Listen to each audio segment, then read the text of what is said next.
one thing that I was curious about is you are doing competitive swimming for CMU, right? How did how did you end up at CMU? Because I think if I remember correctly, you were got here through like recruitment through that like swimming. How does that work with colleges, and how did it influence where you eventually like landed here at CMU? Yeah, I mean, pretty much, like, it was a huge part of my decision process because I knew I wanted to do some type of engineering slash computer science, and knew I wanted to swim in college. So that really narrowed down the schools. And the coach, like, I emailed the coach and we talked and we had a good conversation. And I think that's ultimately what drew me to the CMU is like the coach talking about it and then the academics, of course. Sorry, what was the second part of your question? Uh, I think the second part was talking about how did you decide on CMU. I think the first part was more of how does this whole process work with you being an athlete? Like you said you're talking to this coach, right? Did you have to still go through the normal application process of submitting an application on the Common App? Was like some parts faster because you had like talked to the coach? Did they help you get in? Stuff like that? Okay, so I don't know how much he helped me get in because like we talked once and I never said that I would go to CMU beforehand.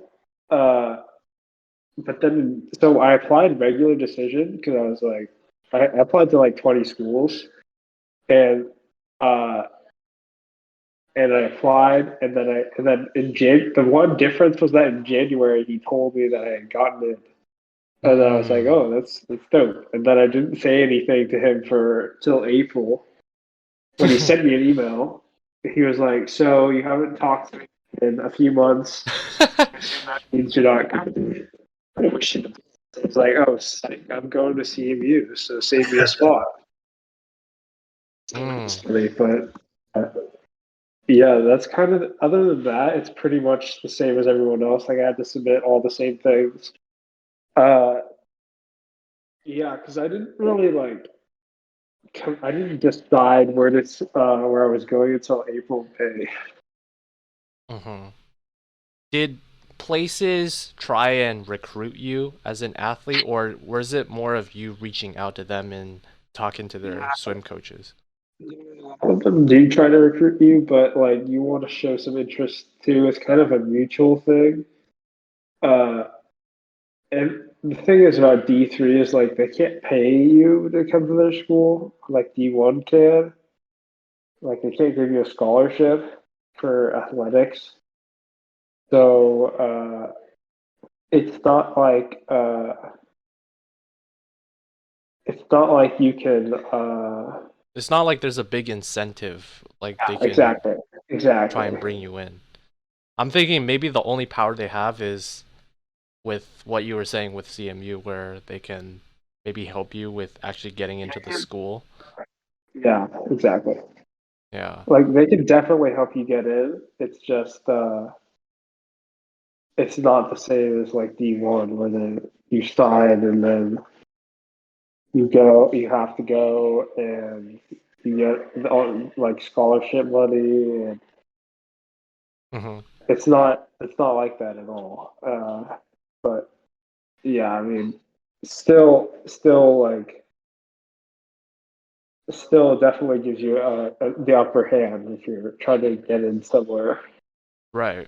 So you said that I think you said before that you had looked for schools that had the mixture of both good academics and would give you the opportunity to pursue swim.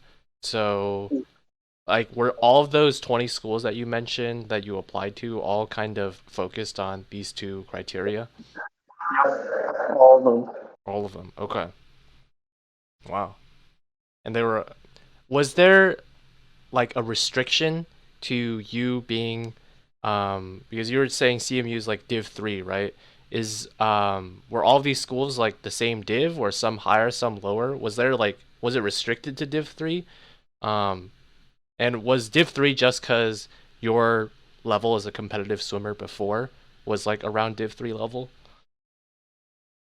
The thing is, so I applied to D2, D1, and D3 schools.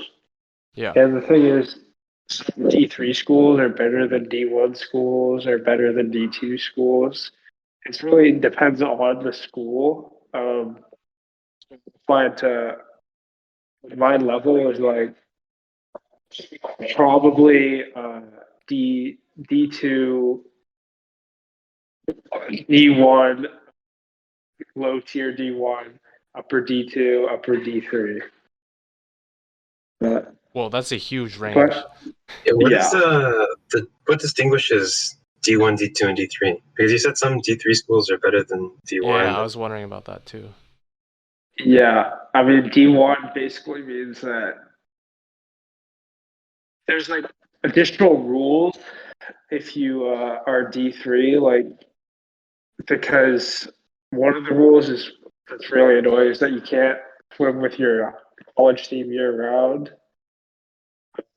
because like they don't want to give it that much attention. Like, What? like those teams on an unfair advantage, I guess. I don't freaking know, but it's a stupid rule. I can only practice with the team with like a certain number of practices per year, which is like I think it's stupid, but how it is. I think D2 has a similar program, uh, and then D1 is like all year, and you like it depends on the school though. Like sometimes like they don't train all year, but that's the primary difference. There's So, also it's a like, money factor. is it the division between D1, D2, D3? Is that based on like the school size? Like bigger schools are more D1 because they have like more exposure, more resources, or Tradition, yeah, but it's really what they want to be. Like you could a D1 school, you can anyone can be a D1 school if they're fast enough. That you have to apply. There's a whole oh, okay. process to change divisions and stuff like that. And generally, they want to keep it balanced and stuff so that one team is not like moving into D3 from D1 because that'd be obviously like ridiculous Oh, okay. if So they're good. Hmm. Like some D1 teams could go D3 for sure because they're not that good. I see. But yeah, So it's not like a clear indication of skill level, the yeah, divisions between exactly. D3, D2, D1. Yeah. Interesting. Hmm.